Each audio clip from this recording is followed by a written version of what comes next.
Ang programang ito ay rated SPG. Striktong patnubay at gabay ng magulang ang kailangan. Maaaring may masiselang tema, lengguwahe, karahasan, sexual, horror o droga na hindi angkop sa mga bata. I have died every day waiting for you. Darling, don't be afraid. I have loved you for 1,000 years. I love you for 1,000 more.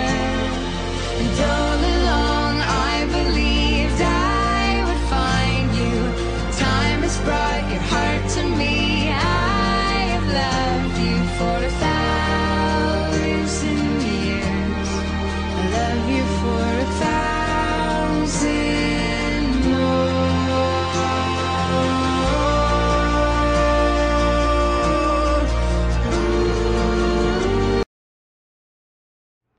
Hi, magandang araw sa inyong lahat. Ako pala si Cled Warren. Guys, gusto niyo bang makarinig ng aking kwento? Sana magustuhan niyo ito. Ang aking kwento ay tungkol sa isang lalaking nagngangalang Nimrod.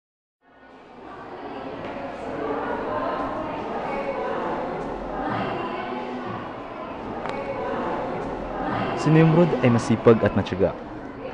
Fresh graduate siya sa isang universidad, the University of Southeastern Philippines, sa kursong Bachelor of Science in Entrepreneurship.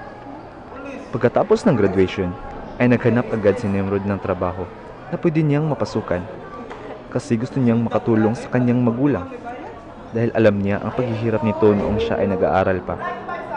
Guys, tunghayan ninyo ito noong una niyang pag-apply sa isang kumpanya.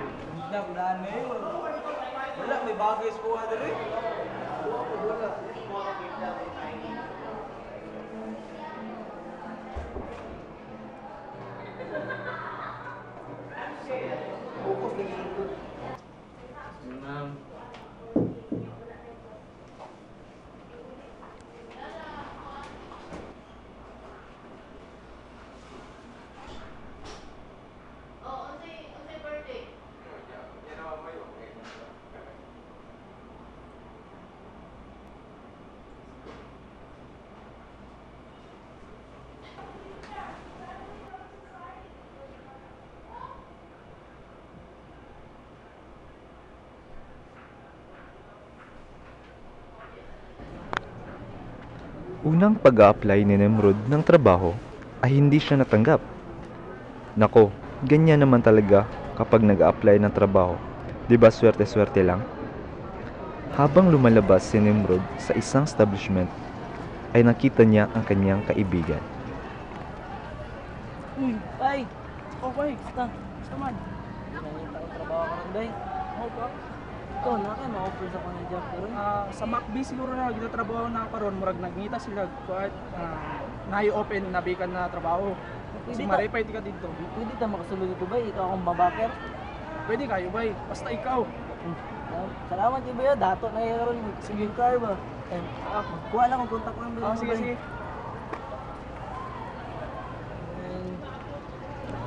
Okay na? Nirekomenda si Nimrod ng kanyang kaibigan na magtrabaho sa kumpanya na pinagtatrabahuan ng kanyang kaibigan kasi nangangailangan daw siya ng isang clerk. Kaya naman hindi pinalampas ni Nimrod. Kinabukasan, nagpunta siya sa MacB Company para mag-apply.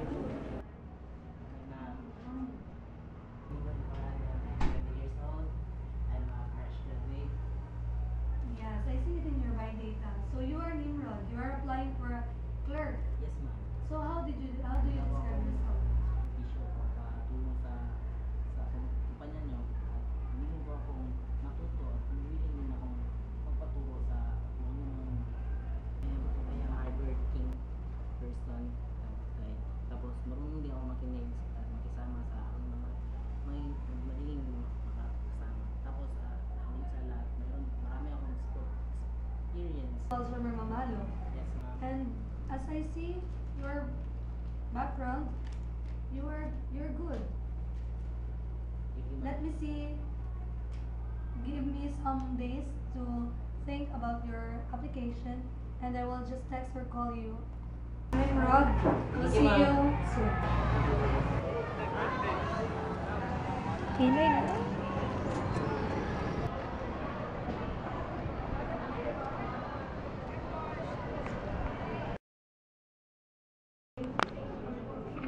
Napakasaya ni Nimrod kasi natanggap siya bilang clerk sa MacB Company.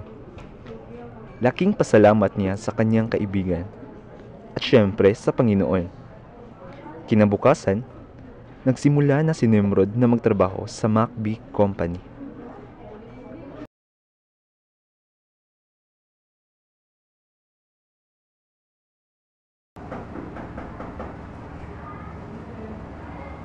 Excuse me, ma'am.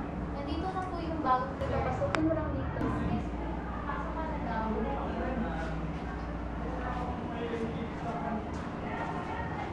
Good morning, ma'am. Oh, good morning. Ito yung bawat clerk niyo. So you are Nimrod. So, ito yung mga days ng MacD Company. So, ang gagawin mo lang is i-encode mo ito lahat. Kailangan i-check mo para walang mali sa pag-encode mo. Pagkatapos, lahat na ma-encode mo na ito lahat, ipaprint mo, tapos ibigay mo sa secretary. So, Thank you, ma'am. kuha mo. Okay. Okay na. Pre-interview. Christine Maiko.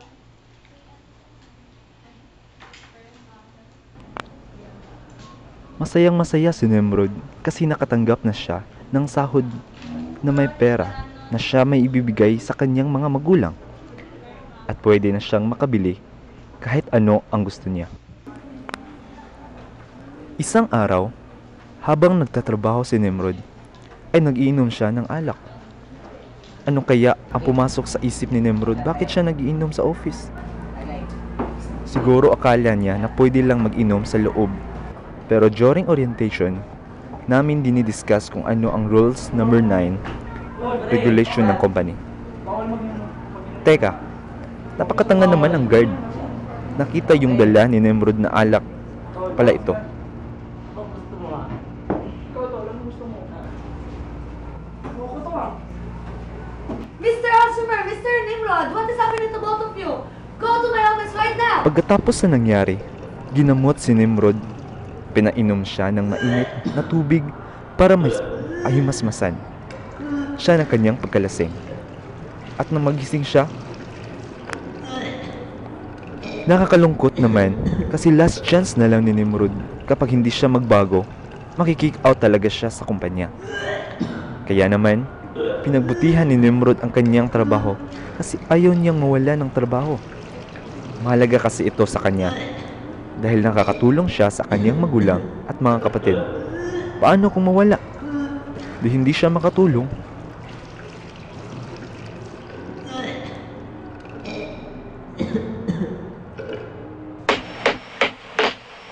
Eto ang beat, sabay-sabay. Eto ang beat, bawal sablay. Pabilis ng pabilis, wag magmimis, wag maglinis.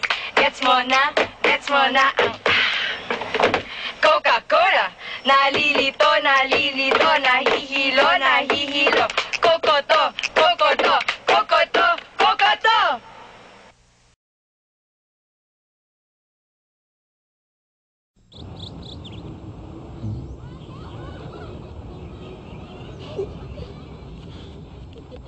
Last Vita.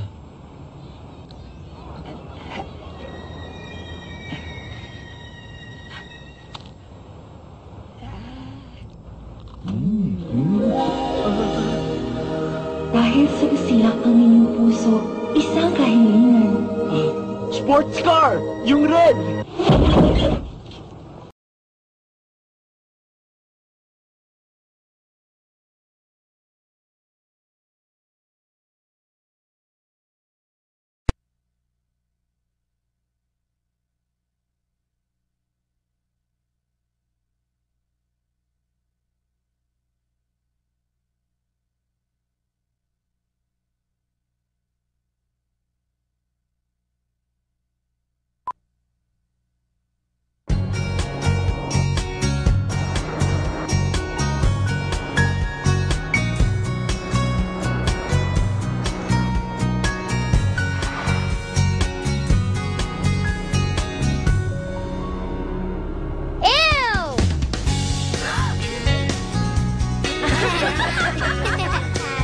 The new Nissan Grand Lavina drives like a sedan. You'll forget it's an MPV. Nissan.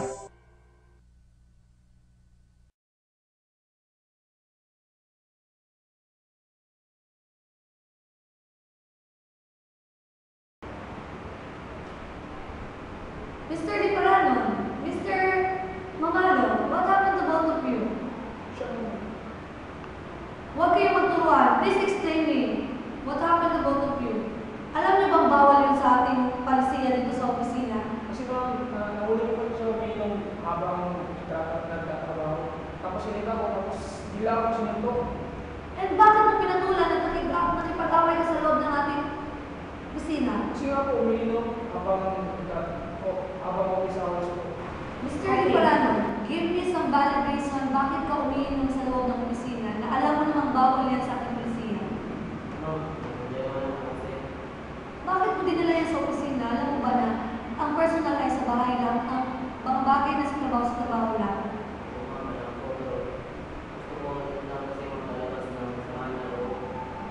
Okay, I will give you first offense of what happened. And the next time you do that, I will fire you.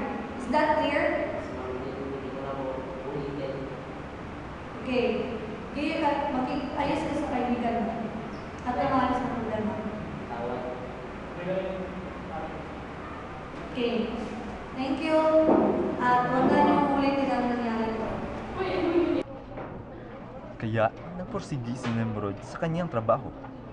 Nagsikap hanggang na-promote siya bilang supervisor 5 years after. At nakapag-asawa na din siya. Nagkaroon ng 3 anak at nag-retire sa edad na 60 years old. Dito na po nagtatapos ang aking kwento. Sana may natutunan kayo. Paalam.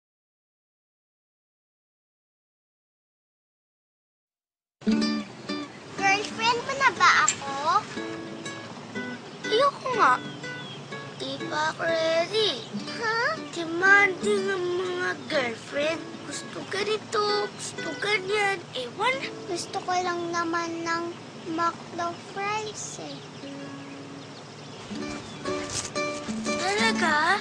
McDonald's Everyday McSavers. 25 pesos lang.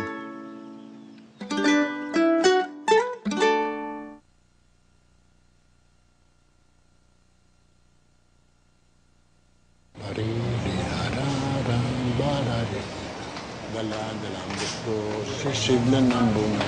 Hello, Pagdating ito sa na po. dulo. Saan ka magaling, Gina? Hello, Karen po. Kasi, ang tagal na nating hindi nakikita, Gina. O sige, kain na, Gina. Karen po.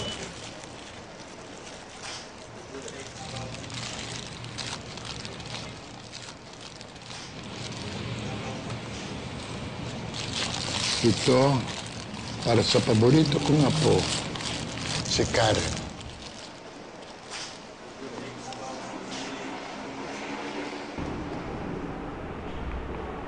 Con los terroristas.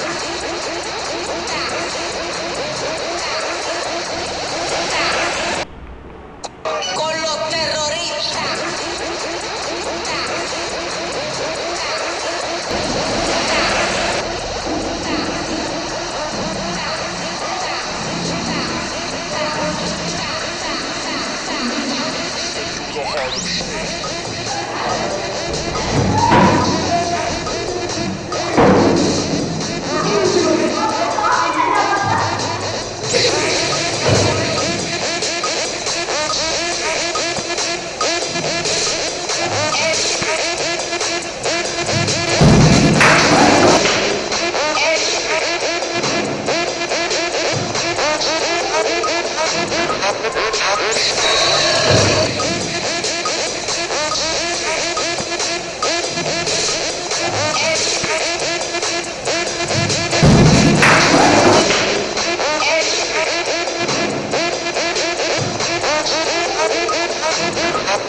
Thank you.